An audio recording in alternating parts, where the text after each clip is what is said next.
Merci d'avoir choisi la RTNC pour vous informer. À suivre dans cette première demi-heure d'information sur notre antenne, la commémoration du 25e anniversaire de Laurent Désiré Kabila, figure marquante de la République démocratique du Congo, avec des hommages, des cultes, des dépôts, des jappes de fleurs au mausolée et appel à l'unité ainsi qu'au patriotisme. Vous le verrez dans cette édition du journal. À la une également, l'évaluation de la mise en œuvre du SMIG en République démocratique du Congo. La première ministre Judith Suminwa appelle au dialogue social entre les parties prenantes. Nous ferons également le point sur la petite finale entre l'Égypte et le Nigeria. C'est samedi 17 janvier 2026 à Casablanca pour tenter de conclure les tournois sur le podium. Voilà pour les principaux titres. L'actualité en continu. Nous sommes aujourd'hui le samedi 17 janvier 2026. On dit depuis Kinshasa, bonjour à tous et à tous et bienvenue à vous si vous nous rejoignez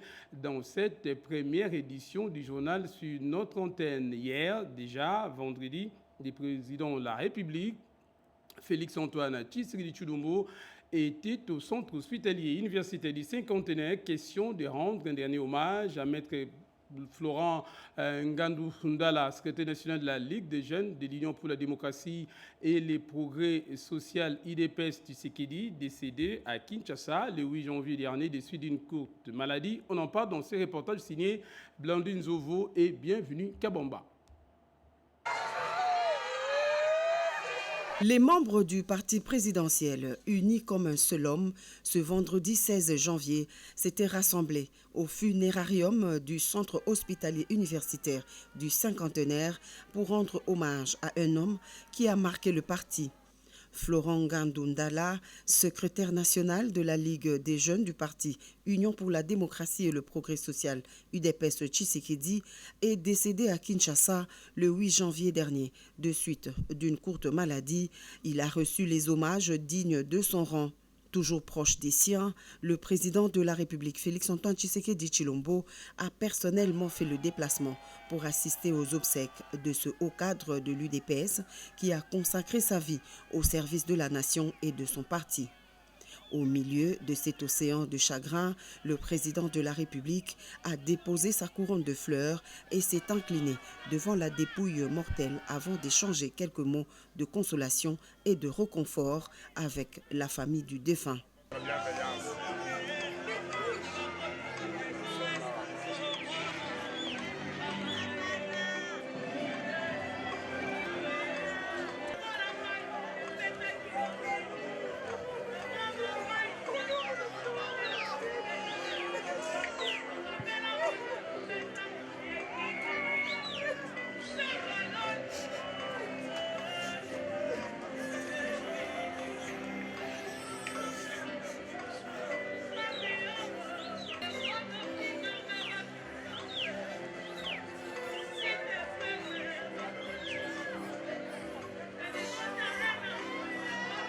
Maître Florent Ngandou était un modèle de dévouement, sa vision pour le Congo était claire et son engagement pour le parti inébranlable.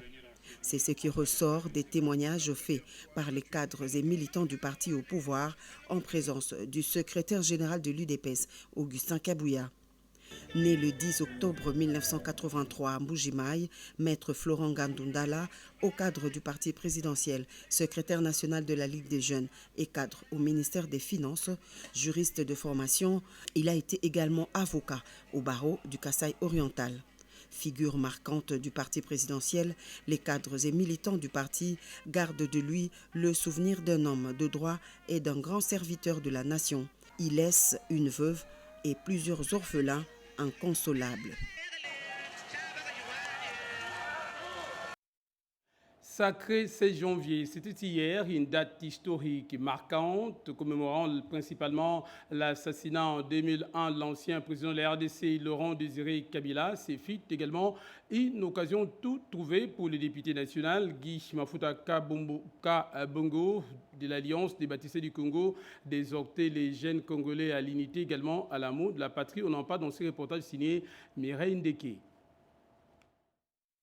17 janvier 1961, soit 8 mois seulement après la proclamation de l'indépendance du jeune État congolais, mourait de manière tragique à Elisabethville, Patrice Emery Lumumba. Selon la cosmogonie africaine, son esprit a erré pendant près de 6 décennies, sans honneur pour sa lutte pour l'indépendance. Et comme nul n'est prophète chez soi, pendant longtemps, le monde entier lui a rendu un hommage. Au pays, il a fallu attendre l'avènement du 5e président de la République pour que notre héros national, Patrice Emery Lumumba, trouve enfin une sépulture à l'échangeur de Limete. La nation lui a offert un dernier tour d'honneur partout au pays, sur des sites stratégiques, depuis son arrestation jusqu'au lieu du supplice à Chilatembo, dans le Haut-Katanga. Un tour d'honneur qui a permis aux anciennes et nouvelles générations de retrouver comme un cordon ombilical qui le relie à l'histoire douloureuse et merveilleuse du Congo. De Bruxelles à Onayua et Kinshasa, en passant par Lubumbashi et Kisangani, lieu de son premier meeting, ce voyage a ressemblé à une répétition générale grandeur nature de l'itinéraire sans retour de Patrice Emery Lumumba et de ses 2 compagnons d'infortune, Maurice Mpolo et Okito.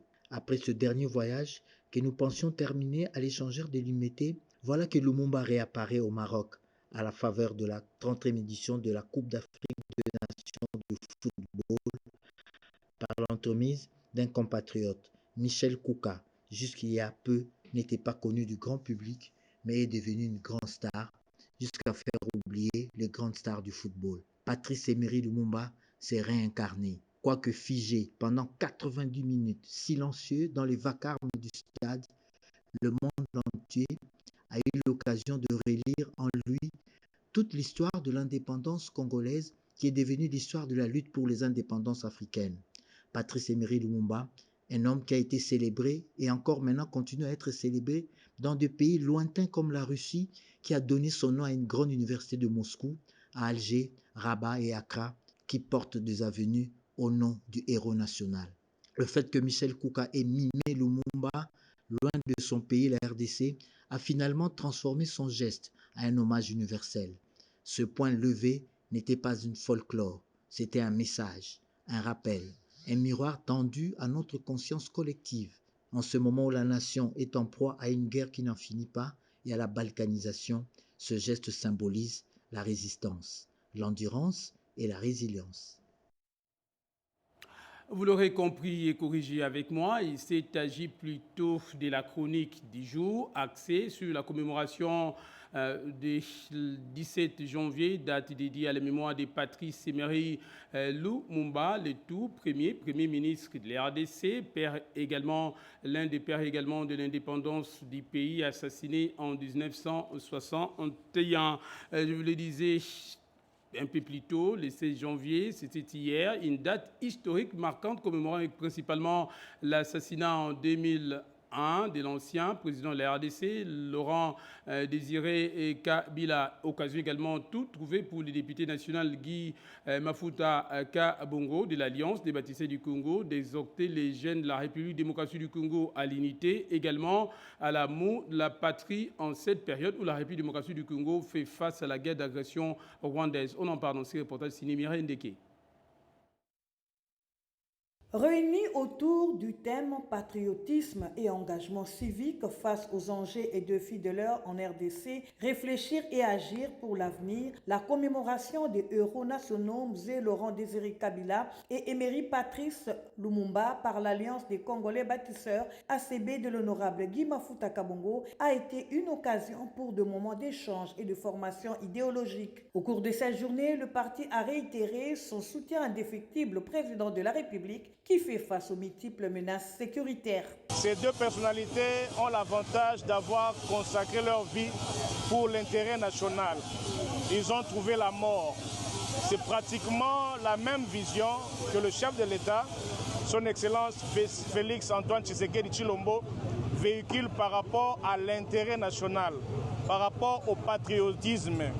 Le Congo n'est pas à vendre, et aucun Congolais ne peut trahir le Congo. Nous avons voulu réitérer notre adhésion à l'unité du pays. Le Congo est un et ne sera pas divisé en aucun cas. Commémorer Mzee Laurent Désiré Kabila et Emery Patrice Lumumba, c'est célébrer avant tout une vision qui est parfaitement incarnée par le chef de l'État, Félix-Antoine Tshisekedi. Guy Mafuta a enfin rappelé que sa formation politique est un parti au pouvoir engagé derrière le garant de la nation. Un culte d'action de grâce a été organisé en la cathédrale du centenaire protestant de Kinshasa en mémoire de Mzee Laurent Désiré Kabila. Question de commémorer justement son héritage politique, également son nationalisme. On en parle dans ce reportage signé Rodépanda. 16 janvier 2001, 16 janvier 2026, 25 ans jour pour jour, mourait Laurent Désiré Kabila, troisième président de la RDC. Un culte d'action de grâce a été organisé en sa mémoire à la cathédrale protestante du Centenaire. Une façon pour la fondation qui porte son nom, le nombreux Congolais de glorifier Dieu, d'avoir donné à la RDC Mzee Laurent Désiré Kabila comme un don. Dans son homélie, l'officiant du jour s'est inspiré du livre de Luc, chapitre 4, verset 18. Livre axé sur la mission de Jésus-Christ sur la terre, à savoir annoncer la bonne nouvelle aux pauvres et proclamer la délivrance des captifs. Pour l'homme de Dieu, la mission du Christ sur la terre n'a qu'un seul objectif, celui de voir les Congolais vivre en paix et dans la prospérité, surtout en cette période que traverse la RDC. Enfin, la Fondation Mzee Laurent Désiré Kabila a remercié l'assistance pour les hommages rendus à l'illustre disparu. Que dire de plus aujourd'hui, si ce n'est vous dire un grand merci pour votre amour, votre fidélité et votre attachement sincère dans ces circonstances où nous commémorons nos héros nationaux, Feu Mzee Laurent Désiré Kabila, troisième président de notre pays, et Patrice Emery Lumumba, premier ministre de notre pays. Quel profond regret. Les cultes d'action de grâce en mémoire de Mzee Laurent Désiré Kabila s'est clôturé par une intercession en faveur de la RDC. Et puis, nombreux Congolais se sont recueillis devant la statue, la sépulture de Laurent Désiré Kabila. Son mausolée, soldat du peuple, entendait Mzee Laurent Désiré Kabila situé devant les palais de la nation. Question de lui rendre également hommage lors de cette journée commémorative de son assassinat. On en parle dans ce reportage.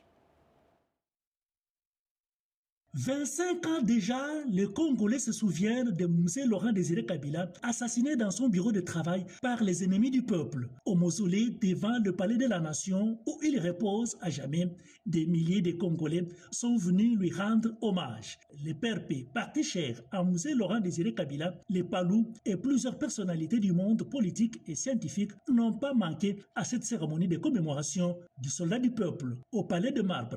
Bureau de travail de l'illustre disparu, même scène. Les Quinoises et Quinois venus de 24 communes de la capitale étaient présents pour honorer la mémoire de celui qu'ils appellent affectueusement Mzee. Entendez les sages décédés en fonction dans des circonstances tragiques qui continuent à marquer le peuple congolais de toute tendance et pris de paix. Mzee Laurent Désiré Kabila laisse aux Congolais l'image d'un homme discipliné, patriote, prêt à se sacrifier pour son peuple. Sa célèbre phrase « Ne jamais trahir le Congo », tout un symbole de résilience.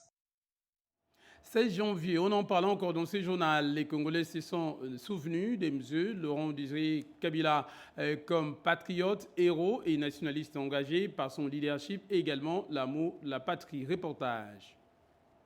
Patriote et nationaliste, voilà ce que les Congolais retiennent de Mzee Laurent Désiré Kabila. Mzee Laurent Désiré Kabila a essayé de redresser ce pays. Beaucoup de choses ont changé. On nous a installé une cantine populaire. On nous vendait des produits moins chers. Les vendeuses venaient s'approvisionner pour revendre. L'ayant appris, Mzee Laurent Désiré Kabila donnait l'ordre de n'acheter que 5 kilos. Il a instauré la garantie locative de 3 mois à payer en monnaie locale et au taux officiel. Cela a été respecté et par les bailleurs et par les locataires. Les déplacements dans les transports étaient régulés. Les gens ne s'entrelaçaient plus dans les bus et étaient confortablement assis avec dignité. Moi, j'étais petit, mais je me souviens des cantines installées par-ci par-là. J'accompagnais ma famille, on achetait à des prix abordables et nous mangions bien. Musée Laurent Désiré Kabila était un père. Nous pensons à lui aujourd'hui. Ses compatriotes à son analyse de la guerre d'agression que connaît la RDC. C'était un homme qui a une volonté politique. Sauf que pour moi, Musée Laurent Désiré Kabila avait la volonté de faire développer ce pays, mais seulement il avait pris un mauvais chemin pour libérer ce pays. Il s'est associé aux Rwandais pour y parvenir. Voilà, nous subissons des conséquences aujourd'hui avec cette guerre d'agression. Soi-disant pour récupérer le pays. Ne jamais trahir les Congos, cette phrase de Musée Laurent Désiré Kabila résonne dans la mémoire de tout un peuple qui se reconnaît par son président, un homme soucieux du développement de son pays, la RDC. Et comme chaque année, les partis lumumbistes unifiés a rendu également un vivant hommage à Laurent Désiré Kabila à l'occasion du 25e anniversaire de son assassinat, hier, vendredi 16 janvier. On en parle dans ce reportage.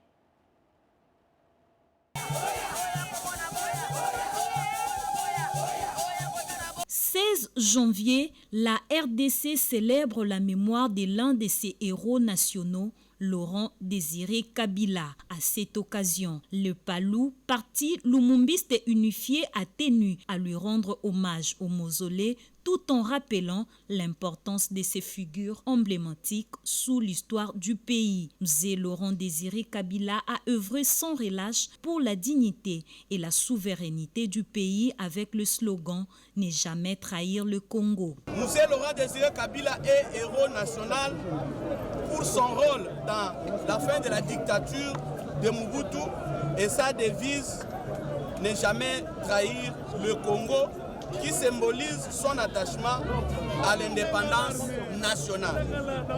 Pour nous, les Congolais, en général et nationalistes en particulier, la lutte doit continuer et le peuple doit vaincre. Le peuple vaincra. Cette commémoration rappelle aux Congolais l'importance du souvenir et de la reconnaissance envers ceux qui ont donné leur vie pour la liberté et le progrès de la RDC, tout en incitant à poursuivre leur combat pour un Congo meilleur, debout, fort et prospère. Quelques acteurs politiques et membres également de la société civile ont réagi dans le cadre de la commémoration du 25e anniversaire de l'assassinat de l'ancien président de la RDC, Laurent Désiré Kabila. Il s'agit de deux personnalités très importantes de l'histoire de notre pays. Ils ont eu à jouer un rôle qui aujourd'hui c'est planétaire. On voit Musée et puis après Lumumba.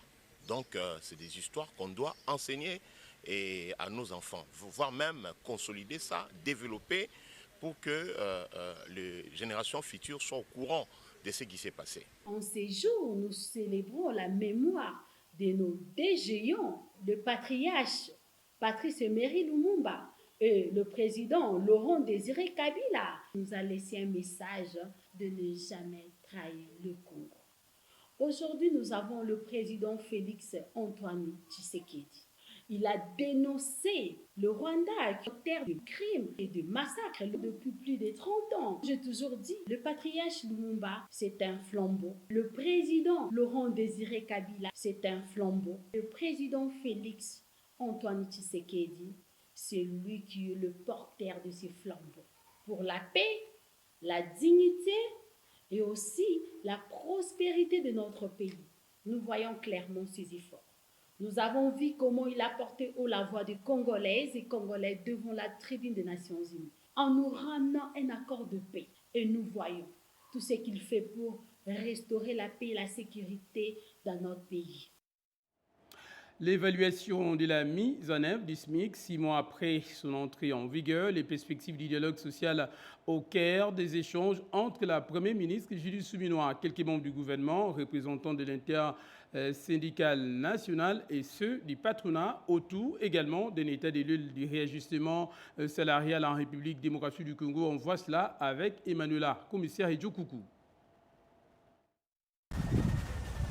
Publié en mai 2025, le décret portant réajustement du salaire minimum interprofessionnel garanti SMIG à 14 500 francs a été fixé à 21 500 francs en janvier 2026, soit 6 mois après son application.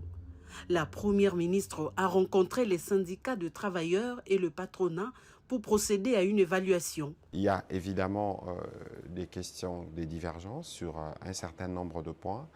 Et il est prévu dans ces cadres que les deux parties vont se retrouver évidemment autour du ministre du Travail pour discuter dans ce qu'ils appellent CNT, qui est l'organe qui me permet d'avoir justement ces dialogues sociaux de manière permanente. La rencontre a réuni des membres du gouvernement, l'intersyndicale nationale et le patronat.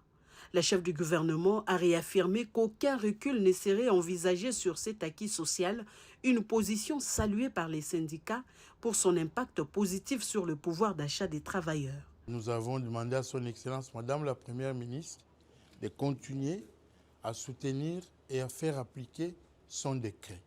Nous allons partir au CNT pour que les employeurs viennent nous dire ce qu'ils veulent dire et que nous puissions leur répondre selon la volonté des travailleurs.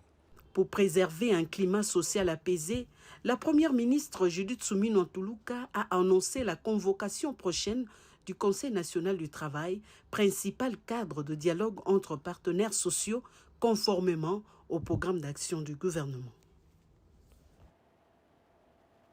Et dans l'actualité également, les travaux, la commission mixte de défense et sécurité RDC Zombie tenue à Lubumbashi se sont clôturés sur une note de satisfaction par la signature d'un communiqué conjoint et l'adoption de quelques résolutions. Bobonan Mokondi pour le reportage. À l'issue de 2 jours de travaux des experts, le vice-premier ministre congolais, aux côtés de son homologue zambien de la Défense et en présence du ministre zambien de l'Intérieur, Jacob Mwimbi, a coprésidé la réunion ministérielle marquant la fin de cette 14e session de la commission permanente mixte Défense et sécurité RDC Zambie. Les échanges ont porté notamment sur la criminalité transfrontalière, l'empiètement de la ligne frontalière ainsi que sur d'autres défis sécuritaires commis aux deux pays.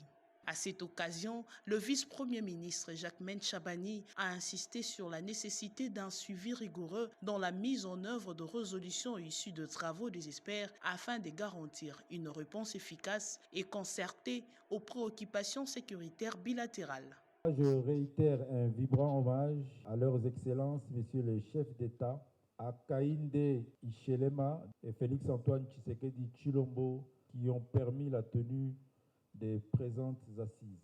Je recommande un suivi rigoureux des résolutions prises pour que les questions de défense et de sécurité entre nos deux pays produisent les résultats attendus par les gouvernements respectifs. La réunion ministérielle de clôture a été précédée par le travaux des experts co-dirigés par le général Jean Baelongandi Itekou, directeur de cabinet du vice-premier ministre congolais en charge de l'Intérieur, et par Makambo Amadou, secrétaire permanent au ministère zambien de la Défense.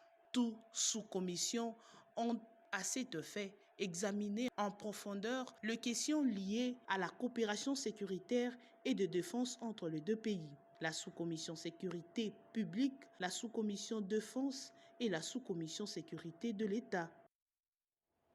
Autre sujet d'actualité, le Forum international Congo-Canada édition 2026 s'y tiendra dans le tout prochain jour, plus précisément au mois de mai prochain. L'annonce a été faite par le président du Conseil canadien des représentations des communautés congolaises. C'était lors d'une conférence de presse tenue à Kinshasa. Explication, Chimedondo.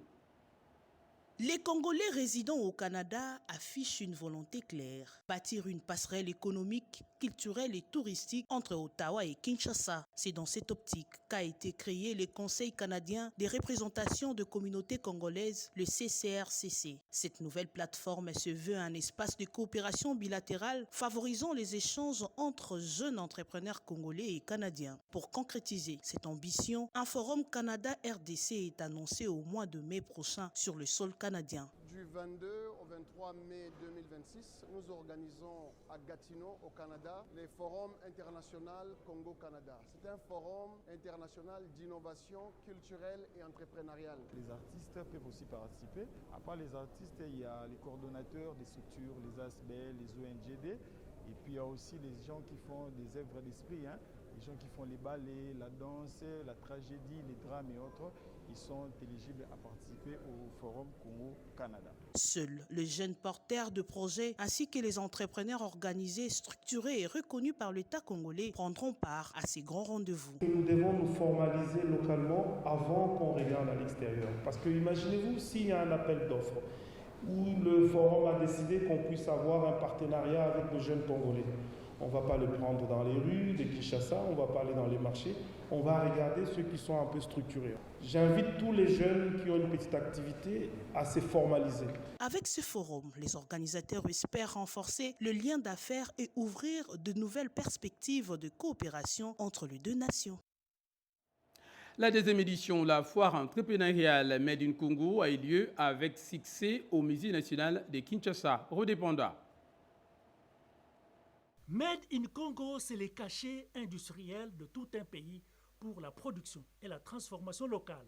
Made in Congo se veut un cadre d'échange, de promotion et de découverte du génie congolais au cours de la deuxième édition de la foire entrepreneuriale. Une assistance constituée de jeunes fortement intéressés est venue s'informer et apprendre en vue de développer l'imagination et la motivation d'entreprendre. Les jeunes panélistes ont tous axé leurs exposés sur ce narratif Made in Congo qui est une solution réelle et durable pour le développement économique de la RDC. Ce qui rentre dans la vision du chef de l'État, Félix Tshisekedi, de faire de jeunes entrepreneurs des millionnaires. L'initiateur de cette foire le confirme et y apporte son soutien. Nous faisons un effort de réunir la plus grande partie des jeunes Congolais qui entreprennent et nous leur donnons l'occasion de se présenter au monde entier. Je tiens encore à rappeler le message que le chef de l'État a eu à nous dire, qu'il fera des jeunes Congolais millionnaires. Moi, je crois que c'est une réalité. Si nous bossons, si nous retroussons nos manches, si nous nous mettons là à travailler, à labourer, à ne pas attendre des financements extérieurs, mais à commencer avec ce qu'on a, on peut faire des grandes choses. La transformation des déchets plastiques en des pavés écologiques, une innovation d'une panéliste qui en a partagé l'expérience. Ce que nous avons présenté comme solution au problème des déchets plastiques, on peut apporter une solution de transformation des déchets plastiques. C'est ça qui fait la principale activité de notre organisation. Donc nous, ce que nous faisons, nous transformons les déchets plastiques en pavés écologiques. La visite des stands érigés à cette deuxième édition de la foire entrepreneuriale a émerveillé davantage les invités à travers différentes réalisations des Congolais. Désormais transformé, après plusieurs mois de travaux de réhabilitation, l'Institut des techniques agricoles et vétérinaires de la commune de Lontsélé va bientôt réouvrir ses portes.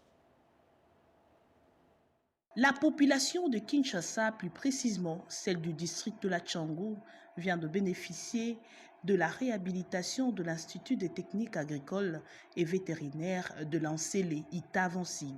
Entièrement rénové et désormais équipé en bancs scolaires, cet établissement a été remis à la communauté à l'initiative du député national Hermen Itima Mayamba, avec l'appui de ses partenaires, notamment le service humanitaire de l'Église de Jésus-Christ de Saint de Dernier Jour. La cérémonie d'inauguration a eu lieu jeudi 15 janvier 2026 en présence des autorités locales, des responsables scolaires et de la population. Cette action s'inscrit dans une dynamique globale de soutien à l'éducation portée par le LU de la Tchangou. La veille, dans la soirée du 14 janvier, le député nationale avait procédé à la remise de bourses d'études universitaires à plus de 50 jeunes Congolais et Congolaises répartis dans plusieurs universités de la capitale. À travers ces initiatives, Hermène Itima Mayamba réaffirme sa conviction. Investir dans l'éducation, c'est construire l'avenir du Congo. Nous avons un souci pour l'éducation de la jeunesse congolaise, un souci pour l'éducation des enfants congolais. Et grâce à la vision du chef de l'État, Félix Antoine Tshisekedi Tshilombo, nous sommes parvenus à la réalisation de cette grande œuvre, qui sera bien sûr pour les générations futures un levier de montée en puissance pour notre commune de l'enseignement. Alors j'en appelle à la bonne utilisation, à la maintenance, comme Monsieur le ministre de l'Éducation provincial qui a pris part à cette cérémonie l'a rappelé à toute l'Assemblée, que nous devons en faire un bon usage pour que ces bâtiments ne servent pas seulement aux générations actuelles, mais qu'ils servent aussi aux générations futures, et ce sera pour le développement de notre pays. L'honorable Hermène Itima Mayamba est convaincu que la portée de cette action en faveur de la jeunesse et du développement durable est une garantie pour un avenir maîtrisé. La délégation gouvernementale humanitaire conduite par la ministre d'État, ministre en charge des Affaires sociales, Eva Zaïba, a conclu sa mission d'assistance en Tanzanie, apportant réconfort et aide aux réfugiés congolais en situation difficile. La ministre d'État, ministre en charge des Affaires sociales, Eva Zaïba, a, au cours d'une mise au point, insisté sur la nécessité d'une réponse exceptionnelle, réaffirmant également l'engagement du gouvernement de la République envers ses citoyens en exil. On l'écoute. La mission de la République démocratique du Congo au Burundi et en Tanzanie a bougé les lignes. Les terroristes M23 se sont sentis démasqués, dénudés par rapport au fait que tout ce qu'il y a comme tragédie humaine que nous connaissons, c'est eux qui sont des responsables.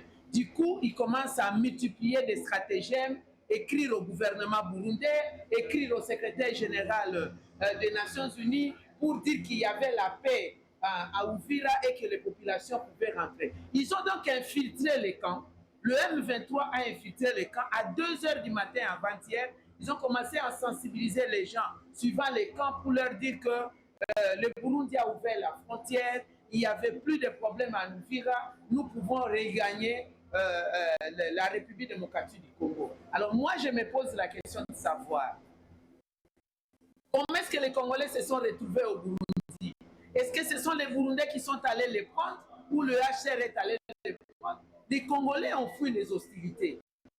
Et conformément aux normes internationales, le Burundi et le HCR ont la responsabilité de sécuriser humanitairement ces Congolais. Alors, ces compatriotes, lorsque vers 2 h du matin, on les a incités de partir, ils ont cru que c'était vrai, ils ont commencé à partir parce qu'on leur a dit vers 5 h du matin, ils risquent de fermer les frontières, ils couraient donc pour rentrer chez eux. Alors la police burundaise a essayé de les contenir pour leur dire que quand ils vont rentrer là-bas, ils risquent de tomber dans la gueule du loup pour être massacrés à nouveau.